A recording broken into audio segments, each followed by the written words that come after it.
मंच पर उपस्थित मान्यवर,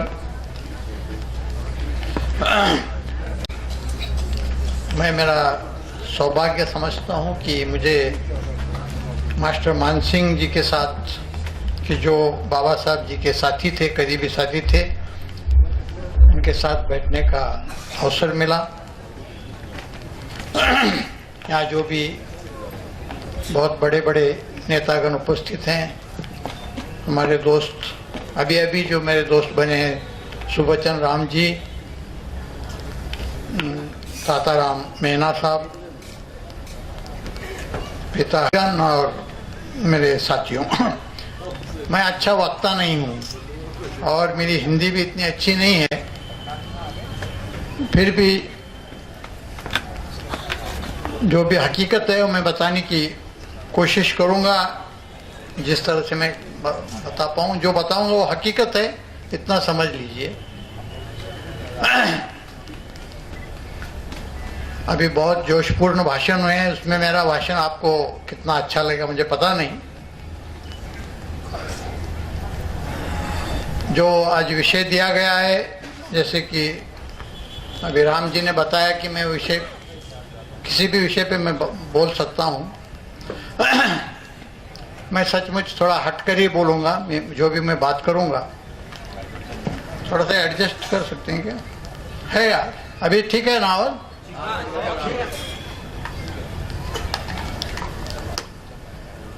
देखिए, मैंने जो किताब लिखी है, वो किताब के बारे में मैं आपको ज़्यादा बताना चाहूँगा। वो किताब में बहुत सारे पहलू हैं कि ये ब्राह्मणी व्यवस्था कितने साल से, ब्राह्मणी व्यवस्था सदियों से अपने पर है। उनका उद्देश्य है कि समाज पर हमेशा अपना काबू पाना, कंट्रोल पाना, अपना श्रेष्ठत्व हमेशा रखना। लेकिन हर जमाने में वो अलग अलग तरीका अपनाते हैं। एक तरीका अपना के जब वो कुछ समाज को बिछड़ा करने की कोशिश करते हैं, अपने बहुजन समाज की समस्या ये है कि हम उनको जल्दी समझ नहीं पाते। कम से कम 10 से 20 साल तक हम उनके पीछे रहते हैं। आज भी अगर हम किसी पूछें कि भाई ये जो भी अपना बिछड़ापन है बहुजन समाज का, उसके लिए ब्राह्मण या ब्राह्मण व्यवस्था कारणीभूत है, तो बोलते हैं नहीं नहीं, आज के ज़माने में तो इतना टेक्नोलॉजी है, साइंस है, मीडिया का तो हर रोज़ मीडिया में हम हर चीज़ देखते हैं, तो आज उनको मुश्किल है कि हमें गुमराह बनाना। लेकिन सच तो यही है कि ये जो टेक्नोलॉजी है, जो साइंस है, जो मीडिया में जो एडवांसमेंट हुआ है, उसका सबसे ज़्यादा वही फ़ायदा ले रहे हैं, और पहले जितना गुमराह करते थे उससे ज़्यादा आज गुमराह कर रहे हैं। पहले तो इतिहास लिखते थे और साल 2 साल पहले की बात हमें झूठ बताते, गुमराह करते थे। आज कल जो हो रहा है, आज हमें झूठ बता के गुमराह करते हैं हर रोज। मीडिया के बारे में कई वक्ताओं ने बोला, मीडिया तो शुरू से ही उन्होंने अपने कब्जे में की है। पढ़े लिखे तो वही थे, मीडिया जब शुरू हुई तो नेचुरली वो कब्जा उन्होंने किया। आज अपने काफ़ी लोग बहुजन हैं, दलित हैं, मुस्लिम भी मीडिया में हैं, लेकिन वो जो व्यवस्था बनी है वो ब्राह्मणी व्यवस्था है। तो इसलिए पूरी तरह से उसमें कोई भी हो, व्यवस्था ब्राह्मणी होने से पूरा जो मेनस्ट्रीम मीडिया है वो ब्राह्मणी मीडिया है। तो वो जो उनको जो चाहते हैं, वो जो चाहते हैं वही हम सुबह उठ के पढ़ते हैं। तो पूरे अपने समाज पर, समाज के दिमाग पर ब्राह्मणों का कंट्रोल मीडिया के थ्रू है। हम इतने कितने भी सेमिनार करें, कितने भी मीटिंग्स करें, कितनी भी किताबें लिखें, जैसे कि कुछ वक्ताओं ने बताया कि अपने लोग किताबें नहीं पढ़ते। ये सच है कि लोग किताब नहीं पढ़ते, लेकिन न्यूज़पेपर हर रोज पढ़ते हैं, और न्यूज़पेपर में जो हेडिंग आता है, हेडलाइन आती है, उस पर अपना अपना ओपिनियन बनाते हैं।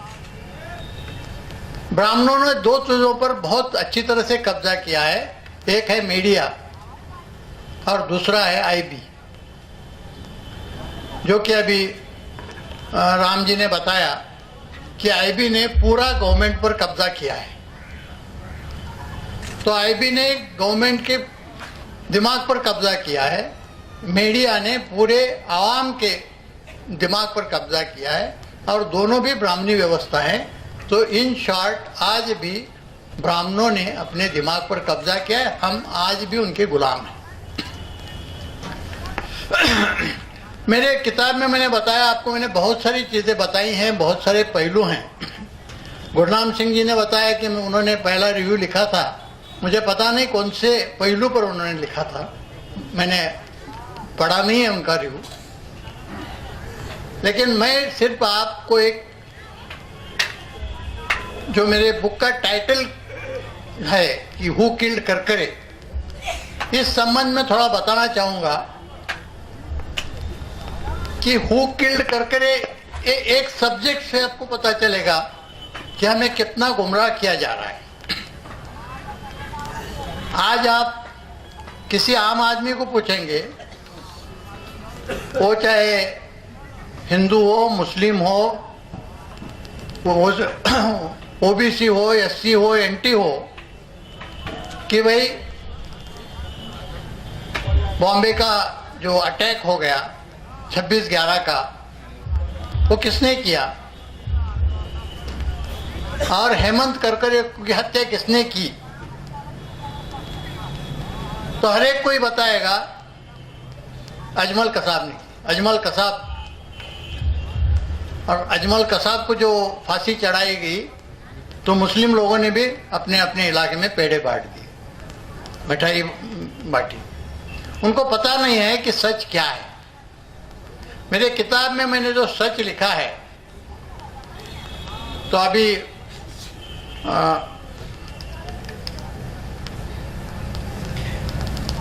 सुभाष चंद्र राम सिंह जी जो बताया कि वो किताब हाईकोर्ट में दाखिल किया है, उस पर यह है, तो सच वही नहीं है। सच उसमें का थोड़ा सच यह है कि बॉम्बे अटैक की केस में का फिर रीइन्वेस्टिगेशन किया जाए, इस पर एक PIL दाखिल की है। यहाँ पटना के ही एक बहुत बुजुर्ग हैं, वो 3 बार यहाँ के MLA रह चुके हैं, आज मुझे रिसीव करने भी आए थे। 80 साल उम्र है उनकी। उनका नाम है राधाकांत यादव।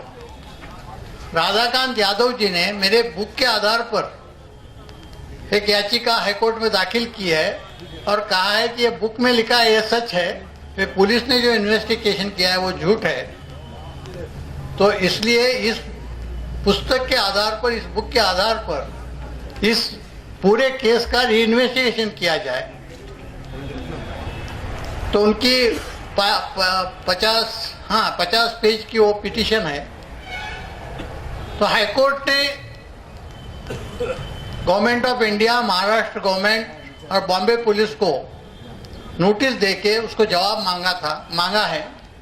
3 साल हो गए। 17 अगस्त 2010 को उनको नोटिस इशू की, आज तक ना ये उन्होंने जवाब नहीं दिया, और कोर्ट को भी हिम्मत नहीं हुई कि उस पर कुछ ऑर्डर करे रीइन्वेस्टिगेशन की। मेरे बुक में मैं सिर्फ वो एक पार्ट लेता हूँ बॉम्बे अटैक का और करकरे की हत्या का। मैंने बताया कि करकरे की हत्या किसने की और क्यों की। करकरे की हत्या ब्राह्मण्यवादियों ने और आईबी ने मिलके की। और ये क्यों की, तो ये ब्राह्मणवादियों की एक बहुत बड़ी साजिश चली थी 5-6 साल से, और वो साजिश का पर्दाफाश हेमंत करकरे ने किया था, और वो बाज नहीं आ रहा था। जो भी उसे सबूत मिले थे, वो सबूत के आधार पर वो अपने लोगों को बुलाता था और उनकी पूछताछ करता था। एक बहुत हेमंत करकरे मेरे बहुत करीबी दोस्त थे, बहुत ईमानदार आदमी थे। जब वो मालेगांव 2008 का इन्वेस्टिगेशन कर रहे थे, जांच कर रहे थे, तो उस दरमियान उन्होंने 3 लैपटॉप बरामद किए। और वो जब लैपटॉप वो खोल के देखा तो उसमें वो लैपटॉप में वो 3 लैपटॉप यानी हिंदू राष्ट्र का या ब्राह्मण राष्ट्र का ब्लूप्रिंट था, प्रोजेक्ट रिपोर्ट ही था। अभी कुछ वक्तागण बता रहे थे कि ब्राह्मण लोगों को अपना यहाँ वर्चस्व हमेशा रखना है और उसकी कोशिश करते हैं, और जो आरएसएस और बीजेपी जो बनी है वो उसी उद्देश्य से बनी है। ये सच है कि आरएसएस जब बनी तो उनका उद्देश्य था कि ब्राह्मणी व्यवस्था को कायम रखना और हिंदू राष्ट्र के नाम से ब्राह्मण्यवादी राष्ट्र इस देश में लाना, यही उनका उद्देश्य था। लेकिन आगे चलकर बीजेपी आई और वो पॉलिटिक्स में चले गए। फिर जो कट्टर ब्राह्मण्यवादी थे वो सोचने लगे कि अब ये लोग एम्बिशियस बन गए हैं, जो अपना मुख्य उद्देश्य है ब्राह्मण्यवादी राष्ट्र का निर्माण करना, अब ये इनके बस की बात नहीं है। तो इसलिए उन्होंने अभिनव भारत नाम की एक संस्था, एक संगठन एक शुरू किया। और ये संगठन क्या करता था? ये संगठन इस देश के प्रमुख शहरों में जाके वहां के जो कट्टर ब्राह्मण्यवादी थे उनकी मीटिंग्स लेते थे, और वो मीटिंग्स में उनका डिस्कशन होता था कि हमें अगर अपने ओरिजिनल एजेंडा के मुताबिक अगर ब्राह्मण राष्ट्र या हिंदू राष्ट्र यहाँ स्थापित करना है तो हमें क्या करना पड़ेगा। तो इसलिए उन्होंने इस्राइल से डिस्कशन शुरू किया था, इसलिए उन्होंने नेपाल से भी उनकी बातचीत चली थी, और नागा में जो बंडखोर थे उनसे भी उनकी बातचीत चली थी। और उनके में ये तय हुआ, और जो कर्नल पुरोहित थे, कर्नल पुरोहित आर्मी इंटेलिजेंस में थे, उनको काफ़ी पैमाने पर आरडीएक्स मिलता था, तो आरडीएक्स वहाँ से ले आते और ये जो अभिनव भारत के लोगों को बम धमाका करने के लिए वो दे देते। और वो फिर एक पैटर्न ऐसा बना कि ये उनको बम धमाके के लिए आरडीएक्स देते थे, अभिनव भारत के लोग बम धमाका करते थे। दूसरे दिन आईबी अलग अलग मुस्लिम संगठनों के नाम से उसे पब्लिसिटी देती थी, और जो मीडिया, जो ब्राह्मण्यवादी पूरी मीडिया है, उसे बहुत ज़्यादा पब्लिसिटी देती थी। ये सिलसिला कई दिन तक चला रहा। जब हेमंत करकरे ने ये 3 लैपटॉप हासिल किए, बरामद किए, तो उसमें उनके जो भी मीटिंग थे वो एक गलती किए थे जो ब्राह्मणों ने हजारों सालों में नहीं गलती की, वो गलती उन्होंने इस बार की थी। वो गलती ये थी कि जो भी उनके मीटिंग होते थे उसके वो वीडियो या ऑडियो रिकॉर्डिंग करके वो रिकॉर्डिंग वो अपने लैपटॉप में रखते थे। तो ऐसे 24 मीटिंग के रिकॉर्डिंग ये 3 लैपटॉप में थे। हेमंत करकरे क्या करते थे? हेमंत करकरे एक एक मीटिंग का जो ट्रांसक्रिप्ट है वो देखते थे, जिनके शक्ल जो भी बड़े बड़े नेता थे, पॉलिटिकल लीडर्स भी थे, रिलीजियस लीडर्स भी थे, बड़े बिल्डर्स और डायमंड मर्चेंट्स, ऐसे बड़े लोग भी उसमें थे। इंडिया के जितने इम्पोर्टेंट ब्राह्मणिस्ट लीडर हैं वो सबकी शक्लें उसमें थी। हेमंत करकरे एक क्लिप देखते थे और उसमें जिनके नाम थे उनको बुला के उनकी पूछताछ शुरू करते थे, उनका इंट्रोगेशन शुरू करते थे। उन्होंने एक क्लिप देखी, दूसरी क्लिप देखी, तीसरी क्लिप देखी, ये सब लोग घबरा गए। और उसमें इतने खतरनाक इंफॉर्मेशन थी। उनका उद्देश्य भी स्पष्ट था। उनका उद्देश्य स्पष्ट था। एक ही मीटिंग का, अगर आप वक्त होगा मुझे वक्त देंगे तो एक मीटिंग का मैं कुछ बौरा है 3 मीटिंग का उन्होंने ट्रांसक्रिप्ट किया। बाकी मीटिंग का करने के पहले उनको मारा गया। 24 मीटिंग का उसमें बौरा था।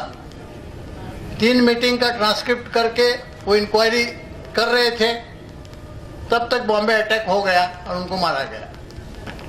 तो उसमें कि 2008 जनवरी में फरीदाबाद में जो मीटिंग हो गई, तो उसका जो ट्रांसक्रिप्ट था वो उन्होंने मालेगांव जो इन्वेस्टिगेशन हुआ उसके चार्जशीट के साथ जोड़ के रखा था, लेकिन वो चार्जशीट कोर्ट में जाने के पहले ही उनको मारा गया। फिर भी सबको पता था कि इन्होंने वो जो ट्रांसक्रिप्ट है, जो ब्यौरा है, उसे जोड़ा है। तो उनके हत्या के बाद भी वो चार्जशीट के साथ वो जो ट्रांसक्रिप्ट है वो चला गया, और आज भी वो ट्रांसक्रिप्ट कोर्ट में मौजूद है और ये पब्लिक डॉक्यूमेंट है, ऐसा कुछ कॉन्फिडेंशियल नहीं है। तो उसमें कि इम्पोर्टेंट पॉइंट मैं बताता हूँ, एक मीटिंग का है, ऐसे 24 मीटिंग हुई थी। ये मीटिंग कुछ इंग्लिश में और कुछ हिंदी में हुई थी, ज़्यादातर हिंदी में थी, कुछ कुछ अंग्रेजी वर्ड, इंग्लिश वर्ड्स वो बोलते थे। तो उनके उद्देश्य क्या थे, उनका पैटर्न क्या था, ये सब बातें उससे पता चलती हैं। पुरोहित, लेफ्टिनेंट कर्नल पुरोहित वो मीटिंग में बोलते हैं अपना उद्देश्य क्या है, विल फाइट द कॉन्स्टिट्यूशन। ये वर्क सर्विंग आर्मी ऑफिसर है पुरोहित, लेफ्टिनेंट कर्नल पुरोहित। पुरोहित बोलते हैं we will fight the constitution, will fight the nation, this nation is not ours. वो बोलता है ये जो संविधान है इससे हमें लड़ना है, ये राष्ट्र से भी लड़ना है, अपना राष्ट्र ही नहीं है। पुरोहित फिर आगे बोलते हैं we have to fight the constitution, we have to fight for our independence. अपने स्वतंत्रता के लिए लड़ना है, अपनी यानी ब्राह्मणों की। फिर वो हिंदी में बोलते हैं इस संविधान को मानना ही नहीं है, नॉकिंग डाउन ये एक ही तरीका आवश्यक है। ये संविधान को हमें मानना नहीं है, इसे खत्म करना एक ही तरीका है। फिर उपाध्याय करके वो भी रिटायर्ड आर्मी ऑफिसर है, वो बोलते हैं this constitution is not applicable to us, will not be acceptable to us, another constitution will come into place, then Hindu Rashtra is establish. ये घटना अपने को एक्सेप्टेबल नहीं है, इसे मानना ही नहीं है, नई घटना बनाना चाहिए और फिर अपना हिंदू राष्ट्र बनेगा। तो फिर उसमें सुधाकर द्विवेदी, जो दयानंद पांडे के नाम से भी पहचाने जाते हैं, सुधाकर द्विवेदी भी हैं और वो खुद को शंकराचार्य कहते थे, वो फिर नई कॉन्स्टिट्यूशन क्या होगी वो उसका सजेशन देते हैं। वो बताते हैं राज्य व्यवस्था का हमारे यहाँ कुछ पौराणिक शास्त्र है, हमारी जो स्मृतियां हैं, जो बाबा साहब ने स्मृति एक जलाई, कौन सी, मनुस्मृति, तो ये सब स्मृतियां जो हैं वही हमारी संविधान है इस समाज की। इस समय 14 स्मृतियां हैं हमारे इस देश में, उन सारे को इकट्ठा कीजिए। जैसी एक मनुस्मृति थी वैसे बोलते हैं 14 स्मृतियां हैं, उनको इकट्ठा कीजिए, वही हमारी कॉन्स्टिट्यूशन है, वही हमारा संविधान है। फिर पुरोहित बोलते हैं इस देश में हमें वेदों के मुताबिक जो बताया गया है सनातन हिंदू धर्म, वैदिक धर्म, वो चाहिए। तो अपने को क्या चाहिए ये भी वो स्पष्ट करते हैं। फिर इसके लिए जो उन्होंने ये कर रहे हैं, नेपाल के साथ क्या डिस्कशन हुआ, इसराइल के साथ क्या डिस्कशन हुआ, उसका भी काफी ब्यौरा है। उसमें के कुछ अंक मैं आपको पढ़ के दिखाऊंगा। किंग ज्ञानेंद्र के साथ हमारी मीटिंग तय थी 24 जून को और 2007 को, पिछले साल। और ये हमारी मीटिंग तय हुई थी 13 फरवरी को टेलीफोनिकली। और एक प्रज्वाल करके हैं, प्रज्वाल, उनको इंटेलिजेंस में अभी ब्रिगेडियर बनाया गया है, वो हमने इसके लिए बहुत कष्ट करके मीटिंग, उन्होंने बहुत कष्ट करके मीटिंग की थी। ये प्रज्वाल नेपाल के ब्रिगेडियर थे, उन्होंने मीटिंग की थी अभिनव भारत की और वहाँ के किंग ज्ञानेंद्र की। King has accepted our proposal. मेरा उनको प्रपोजल ये था कि मेरे 20 लोग आपके यहाँ से ऑफिसर बन के ट्रेनिंग करेंगे हर 6 महीने से। 1 साल में मुझे 40 लोग मिलेंगे और मेरे 200 लोग आपके यहाँ जवान करके ट्रेनिंग लेंगे, जो मेरे को 1 साल में 400 लोग मिलेंगे। तो जो टेररिस्ट थे अभिनव भारत के, जो ब्राह्मण्यवादी टेररिस्ट थे, उनको ट्रेनिंग देने का फैसला नेपाल के राजा में और इनके में हुआ था। 20 अधिकारी और 200 जवान हर 6 महीने में वो ट्रेनिंग करेंगे। दूसरी उन्होंने मांग की थी, you being an independent nation ask for AK-47 from Czechoslovakia, will pay the money and ammunition. जो AK-47 राइफल है वो जेकोस्लोवाकिया में मिलते तैयार होते हैं और वो इंडिविजुअल को नहीं मिलते, वो गवर्नमेंट को मिलते हैं। तो बोलते हैं कि आप वो लेके हमें दीजिए, हम आपको पैसे देंगे, एम्यूनिशन हम खुद खरीद करेंगे। The king has accepted. हाँ, तो एक किंग ने एक्सेप्ट किया। ये इनका दोनों का ये हुआ था। फिर इसराइल के साथ इनका जो डिस्कशन चला था, इसराइल से मैंने संपर्क किया है। हमारा एक कैप्टन इसराइल होके आ गया है। Very positive response from their side. हमने 4 चीजें मांगी थी, continuous and uninterrupted supply of equipment and training. Second, allow us to start our office with saffron flag in Tel Aviv. Number 3, political asylum. Number 4, support our cause in the UN that Hindu Rashtra is born. ये 4 मांगे की थी कि हमें equipment का और training दे दो। दूसरा, हमारा ऑफिस तेल अवीव में स्टार्ट कर दो। हमें राजकीय आश्रय दे दो। और चौथा, हमारा कॉज UN में आप लेके चलो। तो उन्होंने 2 चीज़ों को मान्यता दी है। They don't want to fly our national flag in Tel Aviv. बोलते हैं कि हमारे यहाँ जो भारत के साथ संबंध ठीक हो रहे हैं, हमको वो चाहिए, वो खराब हो जाएंगे। और दूसरी बात ये बोल रहे हैं कि हम आपको जो ये इंटरनेशनल फोरम में इस सिचुएशन में अभी इस हालात 2 सालों तक सपोर्ट नहीं करेंगे, जब तक आपकी मूवमेंट कुछ मोमेंटम गैदर नहीं करती। Political asylum any time for equipment and training once you show something on the ground and, और मैं ये अचीव कर रहा हूँ। वो बोले कि जो फ्लैग आप लगाने बोल रहे हो हिंदू राष्ट्र का, वो नहीं कर सकते। UN में भी आपका कॉज हम अभी नहीं कर सकते। लेकिन ट्रेनिंग इक्विपमेंट आपको कभी भी मिलेगा और राजाश्रय आपको कभी भी मिलेगा। तो ये आश्वासन इसराइल से मिला। फिर नागालैंड में जो बंडखोर गवर्नमेंट था, उसे कंट्रोल करने के लिए हमारे आर्मी ऑफिसर भेजे जाते थे। जब इनको भेजा गया था पुरोहित को, तो पुरोहित ने वो बंडखोर जो नागा थे उनसे साठगांठ कर ली और उनके साथ 7 साल का उन्होंने गठबंधन किया कि 7 साल तक ये नागा के जो रिबेल गवर्नमेंट है उसे सपोर्ट करेंगे और नागा के रिबेल हिंदू राष्ट्र को सपोर्ट करेंगे। तो उसमें ये बोलते हैं कि आज के तारीख में NSCIM और NSCL का विघटन हो गया है तान सुकों को हटा के, और वो पैरेलल गवर्नमेंट काम कर रहे थे पिछले 50 साल से 55 साल से। NSCL का डिफेंस मिनिस्टर जो है, जब मैं नागालैंड में था स्वामी जी 1993 में, तो उस टाइम उसके ऊपर ज़्यादा प्रभाव था NSCL का, तो उनको मैंने सेव किया था। उस टाइम जो डिफेंस मिनिस्टर थे उनका नाम था खेतोसी सेमा। खेतोसी सेमा को मैंने अपनी जिम से बाहर निकाला था क्योंकि उनका वहाँ पे जिंदा रहना मेरे लिए आवश्यक था।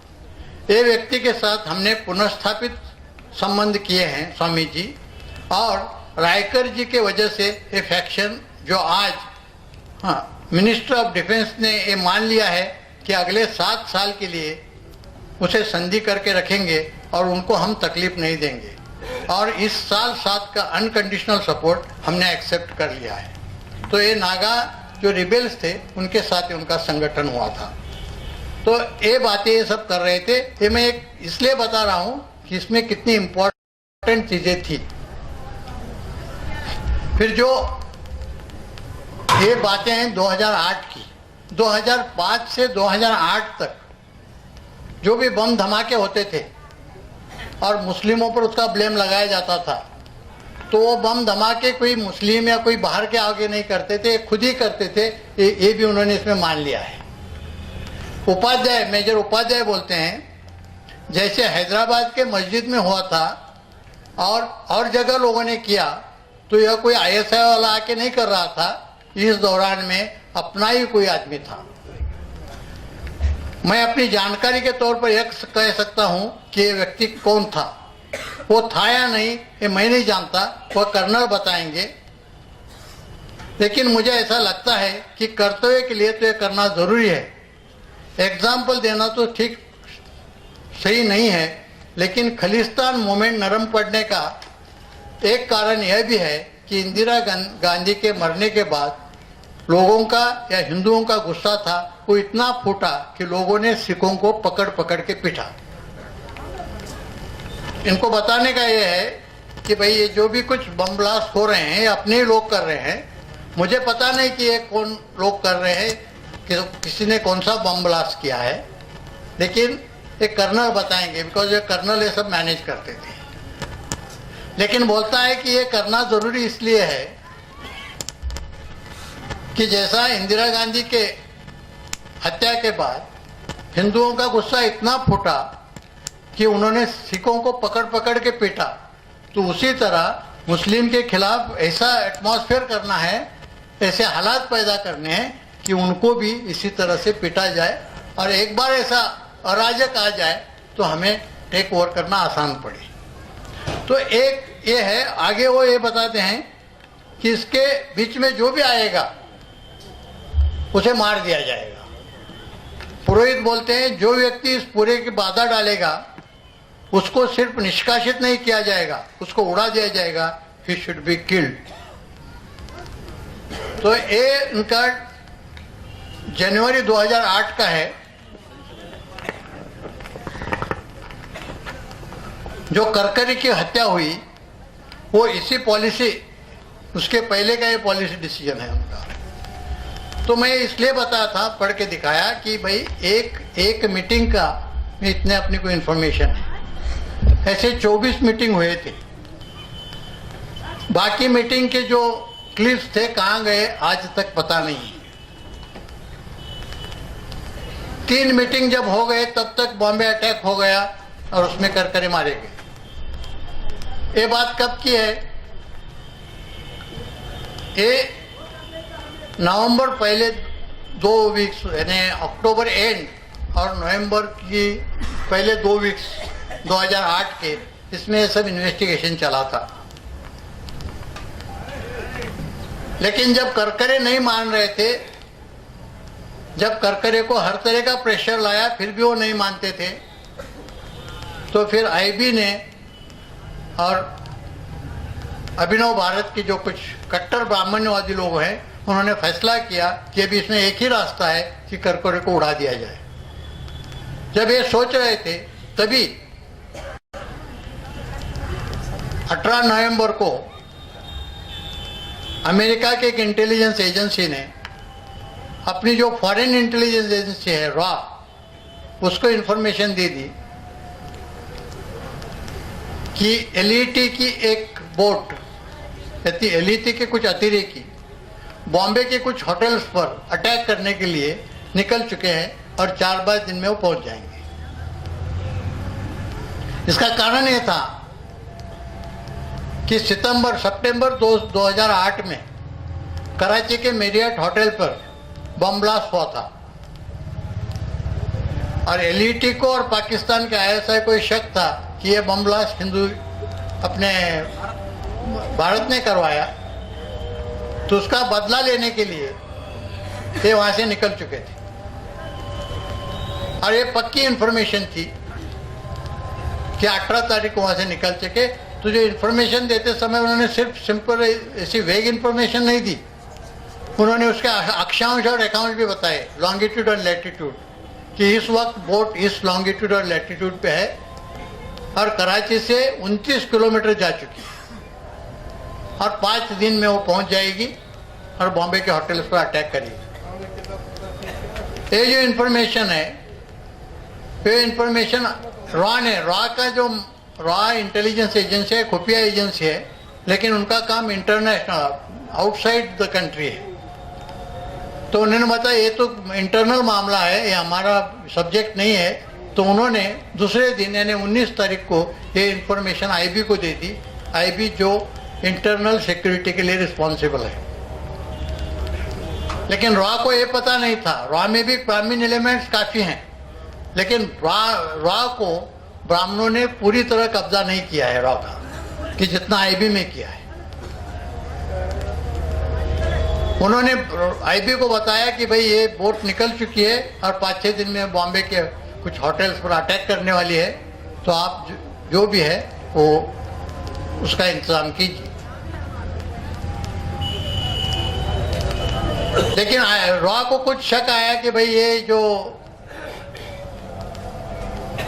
आईबी है इनका कुछ इरादा नेक नहीं लग रहे, तो इसलिए रॉ ने क्या किया, रॉ के पास रॉ ने एलईटी पर कुछ सिम कार्ड जो रहते हैं, सिम कार्ड, वो सिम कार्ड प्लांट किए थे, 32 सिम कार्ड्स। तो उन्होंने वो 32 सिम कार्ड्स के नंबर भी आईबी को दे दिए कि भाई ये 32 सिम कार्ड हमने प्लांट किए हैं, तो अभी ये जो निकल चुके हैं अटैक करने के लिए, तो इसमें के कुछ ना कुछ यूज़ करेंगे। अगर आप उनको सर्वेलेंस पे रखेंगे, उनको टैप करेंगे, तो आपको उनको मिनट टू मिनट उनको इन्फॉर्मेशन आपको मिल जाएगी और उनको आप पकड़ने में कामयाब होंगे। आईबी ने दोनों भी बातें नहीं की। आईबी ने इन्फॉर्मेशन मुंबई पुलिस को भी नहीं बताई, आईबी ने इन्फॉर्मेशन वेस्टर्न नेवल कमांड को भी नहीं बताई। अपनी वेस्टर्न नेवल कमांड इतनी काबिल कमांड है कि अगर उसे पता चलता तो 1 मिनट में वो बोट को उड़ा देते थे। अगर बॉम्बे पुलिस को पता चलता तो बॉम्बे पुलिस उसे वैसा ही पकड़ के उठा के ला सकते थे, क्योंकि उसमें बहुत छोटी बोट थी और उसमें सिर्फ 8-10 लोग थे। ये नहीं बताते हुए उन्होंने ये बात बताई अभिनव भारत को और उनको बोला कि भाई ये जब लोग अटैक करने आएंगे, 5-6 दिन का अभी वक्त है, तो तुम तैयारी करने लगो, और जब ये इधर होटल पर अटैक करेंगे तो आप पैरेलल अटैक अंदर के बाजू में कर लो, वहाँ हम करकरे को भेज देंगे और उसे उड़ा डालो। उनको तो मिनट टू मिनट इंफॉर्मेशन मिलती थी। जो 32 सिम कार्ड दिए थे उसमें के 3 सिम कार्ड वो एक्चुअल यूज कर रहे थे आते समय, जो एलईटी के अतिरेकी थे। तो इनको ये इंफॉर्मेशन मिलती गई और इन्होंने वो इंफॉर्मेशन सिर्फ अभिनव भारत को दे दी और अभिनव भारत के लोगों ने पैरेलल अटैक किया, उसको सिंक्रोनाइज किया और दुनिया को ये बताया कि ये अटैक और वो अटैक दोनों ने भी एलईटी ने किए हैं। और उसमें जो एनकाउंटर हो गया वो एनकाउंटर भी तीसरा फर्जी एनकाउंटर था, उसका और ये अटैक वालों का कुछ भी संबंध नहीं है। तो आप मुझे बताएंगे कि भाई ये इतनी सब इंफॉर्मेशन आपको कहीं से मिली, तो ये भी बहुत इंटरेस्टिंग बात है, आपको समझना जरूरी है। जब ये अटैक हुआ तो दिल्ली में हलचल मच गई। रॉ के लोग बोलने लगे कि भाई इतनी पक्की इंफॉर्मेशन, जिसे हॉट इंफॉर्मेशन बोलते हैं, जिसे स्पेसिफिक इंफॉर्मेशन बोलते हैं, इतनी स्पेसिफिक इंफॉर्मेशन देने के बावजूद और उनके टेलीफोन नंबर देने के बावजूद ये अटैक हुआ कैसे। तो ये हलचल मचते ही उस वक्त शिवराज पाटिल गृह मंत्री थे, अपने होम मिनिस्टर, उन्होंने झट से इंक्वायरी ऑर्डर की। उसका आईबी को पता ही नहीं चला और जो इंक्वायरी ऑफिसर था वो भी कोई ईमानदार इंक्वायरी ऑफिसर होगा, उसने बहुत ऑनेस्टली और ईमानदारी से इंक्वायरी की। 15 दिन में इंक्वायरी का रिपोर्ट दिया और इंक्वायरी के रिपोर्ट में पूरी बातें आ गई कि भाई 18 तारीख को मिली थी, 19 तारीख को समझाई गई, 21 तारीख को उनको टेलीफोन के नंबर दिए गए और इन्होंने बॉम्बे पुलिस को भी नहीं समझाया और वेस्टर्न नेवल कमांड को भी नहीं समझाया। सिर्फ कोस्ट गार्ड ने बहुत छोटा यूनिट है, रिकॉर्ड के लिए कोस्ट गार्ड को समझाया था। कोस्ट गार्ड को इंफॉर्मेशन ऐसी इतनी इंपॉर्टेंट चीज की देना है, अपने यहाँ अगर डेकॉइटी हो गई तो होमगार्ड को समझाने जैसा है। फिर भी वहाँ एक नीलकंठ, क्या तो भी मैं नाम भूल गया, महाराष्ट्रीयन ही नाम है, वहाँ जो ऑफिसर था वो इतना ईमानदार था कि उसने रात दिन वहाँ देखा कि वो बोट नहीं आई। तो जो आईबी का ऑफिसर था प्रभाकर आलोक, कि जिसने वो इन्फॉर्मेशन दी थी, उसे उसने पूछा कि वो बोट तो मुझे नहीं मिल रही, मैंने पूरी जांच की है मेरे एरिया में, तो मुझे अपडेट दे दो बोट का, अभी बोट कहाँ है। उसे शक आया कि ये कुछ मुझे सच नहीं बोलेगा, तो इसने सिर्फ टेलीफोन से नहीं तो राइटिंग में भी उसे समझा दिया कि मुझे बोट का अपडेट दे दो कि मुझे बोट नहीं मिल रही, मैं यहाँ तैयारी में हूँ। तो जो प्रभाकर आलोक था, प्रभाकर आलोक ने आखिर तक उसे वो इन्फॉर्मेशन नहीं दी, वो भी वो इंक्वायरी में आया है। तो ये इंक्वायरी रिपोर्ट उन्होंने दबाने की कोशिश की, दबाई है। लेकिन इंडियन एक्सप्रेस और हिंदुस्तान टाइम्स, ये दो न्यूज़पेपर ने वो रिपोर्ट कहीं से हासिल किया और उसमें के जो इम्पोर्टेंट पॉइंट्स थे वो पब्लिश किए। मेरे बुक का आधार वो दो न्यूज़पेपर्स की कटिंग्स हैं। आज तक कोई चैलेंज नहीं कर पाया। मैंने उस पर ये दो जो हेमंत करकरे को कैसा बुलाया गया, हेमंत करकरे को कैसा भेजा गया और जो एनकाउंटर हो गया वो एनकाउंटर कैसा झूठा था, ये सब बातें बुक में बताई है।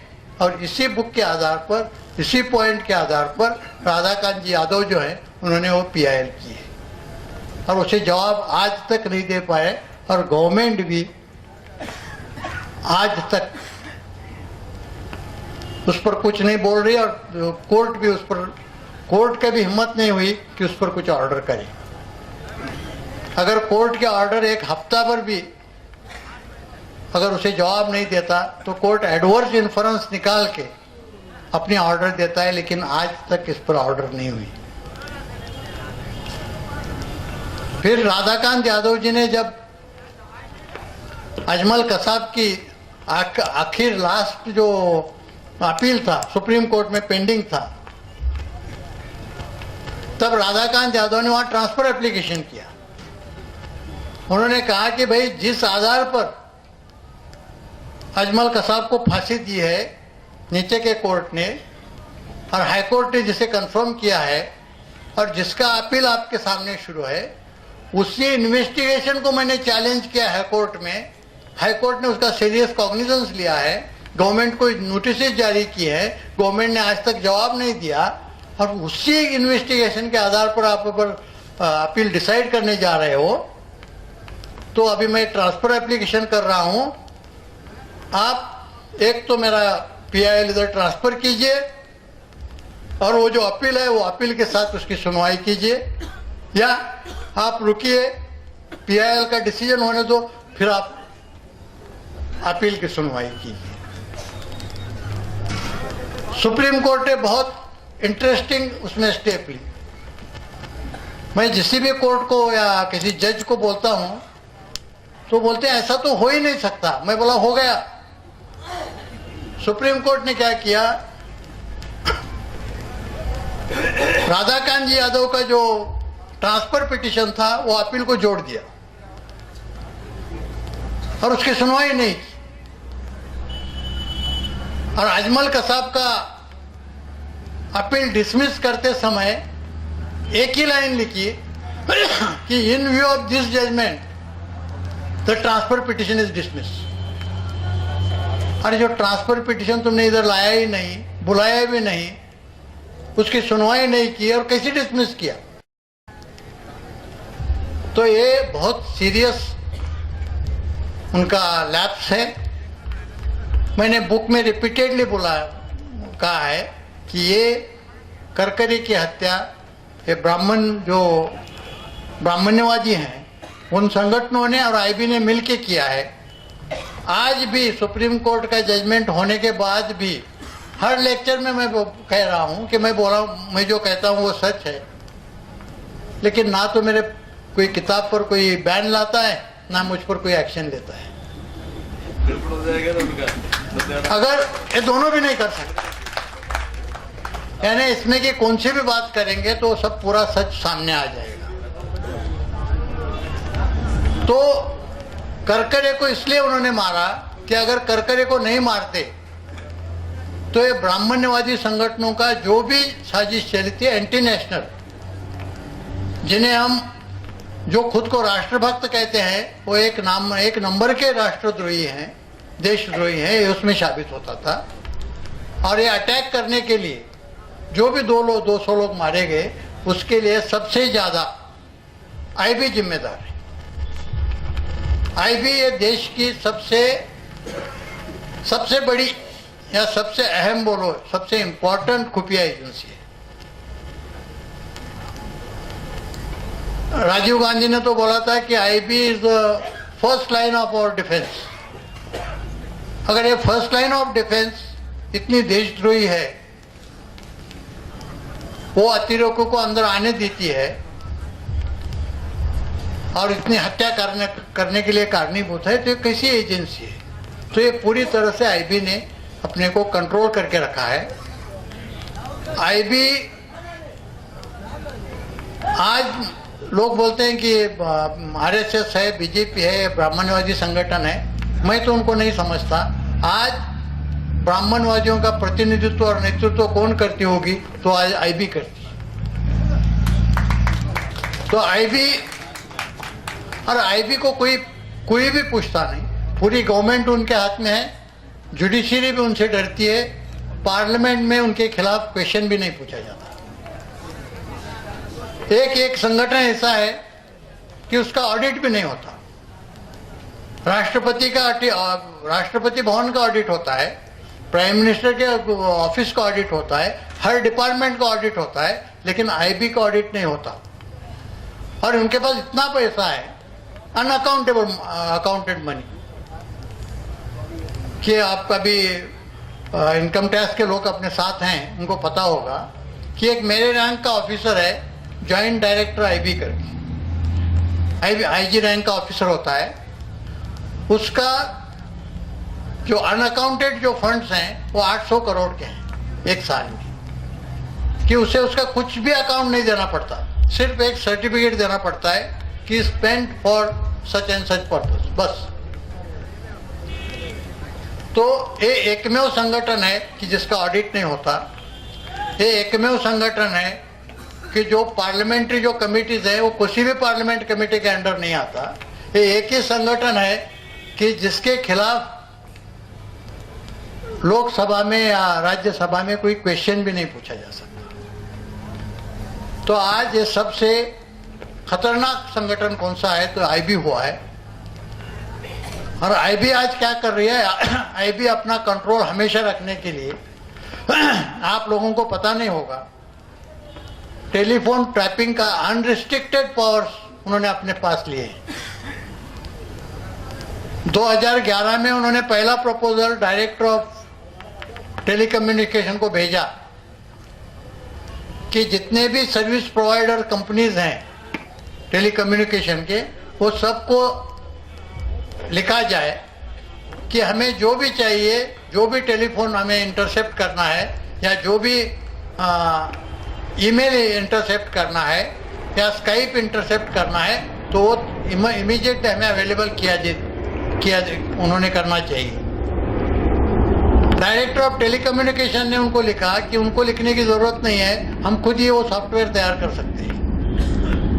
2012 में उन्होंने वो सॉफ्टवेयर तैयार किया और अप्रैल 2013 से 70 करोड़ टेलीफोन और 12 करोड़ इंटरनेट के कनेक्शंस, इसमें कहा जो भी चाहे वो अपने आईबी के लोग अपने एक ऑफिस में बैठ के किसके भी परमिशन के बिना वो टैप कर सकते हैं और उनका रिकॉर्ड ले सकते हैं। ये अप्रैल 2013 से काम शुरू हुआ है। दूसरा काम उन्होंने किया है कि जो आधार कार्ड निकाले हैं ना, ये आधार कार्ड अच्छे इंटेंशन से निकाला था, अभी उन्होंने सिटीजनशिप कार्ड करके नया कार्ड शुरू किया है, और वो सिटीजनशिप कार्ड उन्होंने इसलिए अपने ताबे में लिया है कि यहाँ से आगे जो भी आपके अकाउंट्स मैटर होंगे वो सब अकाउंट्स मैटर पे आपको आधार कार्ड का नंबर देना पड़ेगा। तो अभी उन्होंने आधार कार्ड को बाजू रखने शुरू किया है, अभी सिटीजन कार्ड यहाँ से आगे आएगा, और जो भी तुम्हारे ट्रांजैक्शन होंगे उसमें सिटीजन कार्ड का रेफरेंस आएगा, तो भी आपके फाइनेंशियल जो भी डीलिंग्स हैं वो भी आईबी को पता चलेंगे। बिकॉज एक डायरेक्टर जनरल ऑफ रजिस्ट्रेशन करके एक पोस्ट है, वो पोस्ट होम डिपार्टमेंट के अंदर आती है, उसका फायदा लेके उन्होंने ये काम शुरू किया है। और तीसरा काम एनसीटीसी करके अभी शुरू करने जा रहे हैं। एनसीटीसी का मतलब है नेशनल काउंटर टेररिज्म सेंटर। तो नेशनल काउंटर टेररिज्म सेंटर शुरू करके वो पूरे इन्वेस्टिगेशन के पावर्स जो स्टेट्स को थी वो अपने पास लेना चाहते हैं। कुछ स्टेट ने उसे ऑब्जेक्शन लिया है, इसलिए वो काम रुका है, लेकिन आज न कल आईबी वो भी करके रहेगी। आईबी का उद्देश्य यह है कि कल किसकी भी कौन सी भी पार्टी पावर में आए, फिर वो कांग्रेस आए, बीजेपी आए, आप आए, कोई भी आए, उनका बाप भी आए, तो भी ये उनके सबके बाप रहेंगे। क्या पुलिस टेलीफोन के पावर उनके पास हैं, या अभी सिटीजनशिप कार्ड आया तो फाइनेंशियल डीलिंग पर भी उनका कंट्रोल रहेगा, और एनसीटीसी आने के बाद इन्वेस्टिगेशन पर भी उनका कंट्रोल रहेगा। तो इसी तरह से ये आईबी ने, और पूरी तरह से आईबी अभी किसी ने बताया कि आरएसएस ने अपना आईबी का कब्जा किया है, ऐसा नहीं है। आज आईबी ने ही सबका कब्जा किया है। आज आरएसएस वाले और बीजेपी के जो कट्टर ब्राह्मण्यवादी हैं उन्होंने पूरा उनको सरेंडर किया है। उन्होंने मान लिया है कि अपने ही लीडर है, ये अपने प्रतिनिधि हैं। तो अभी कट्टर आरएसएस वाले, कट्टर बीजेपी वाले वो आईबी के खिलाफ कुछ नहीं बोलते। आईबी को पूरा फ्रीडम दिया है। आईबी के खिलाफ कभी भी बीजेपी वाला, जो कट्टर बीजेपी वाला है, जो ब्राह्मण्यवादी है, वो आईबी के खिलाफ कभी नहीं बोलता, क्योंकि वो पता है जो आईबी कर रही है वो अपने मूल उद्देश्य के लिए है। हमें यहाँ से आगे बहुत सतर्क रहने की जरूरत है कि ये बहुत डेंजरस सिचुएशन है, और आईबी का ओरिजिन क्या है किसी भी पता नहीं है। सीबीआई हो, बाकी दूसरे जितने भी एजेंसियां हैं, संविधान आने के बाद, कॉन्स्टिट्यूशन आने के बाद सबका रिकॉन्स्टिट्यूशन हुआ है। आईबी का रिकॉन्स्टिट्यूशन ही नहीं हुआ। आईबी 1887 में एक टेलीग्राफ, इंग्लैंड से एक टेलीग्राम आया, वो टेलीग्राम पर वो एस्टेब्लिश हुई है 1887 में। उसके बाद उनका कुछ ओरिजिन नहीं है। आज 2 PIL पेंडिंग है उसके ओरिजिन के लिए। एक है बेंगलोर में 1675 ऑफ 2011 और 2010, और दूसरी है यहाँ सुप्रीम कोर्ट में, जो अपने भूषण, क्या नाम उनका, प्रशांत भूषण ने डाली है। लेकिन दोनों पर गवर्नमेंट ने आज तक जवाब नहीं दिया, और दोनों के खिलाफ कोर्ट ने कुछ भी ऑर्डर नहीं की। तो सबसे डेंजरस सिचुएशन जो है ये आईबी की है। और ब्राह्मण लोग, हम जो बोलते हैं ना, ब्राह्मण अपना ब्राह्मणत्व भूले नहीं है, वो हमेशा ध्यान रख के चलते हैं। और वो कितना भी एडवांसमेंट हो, टेक्नोलॉजिकल एडवांसमेंट हो, साइंटिफिक हो, कुछ भी हो, वो अपना श्रेष्ठत्व रखने की हमेशा कोशिश करते रहेंगे, करते हैं। अपने तरीके बदलेंगे लेकिन अपना उद्देश्य नहीं बदलेंगे। तो हमें हमेशा सतर्क रहना चाहिए। इतना बोलकर मैं आपकी रजा लेता हूँ। धन्यवाद।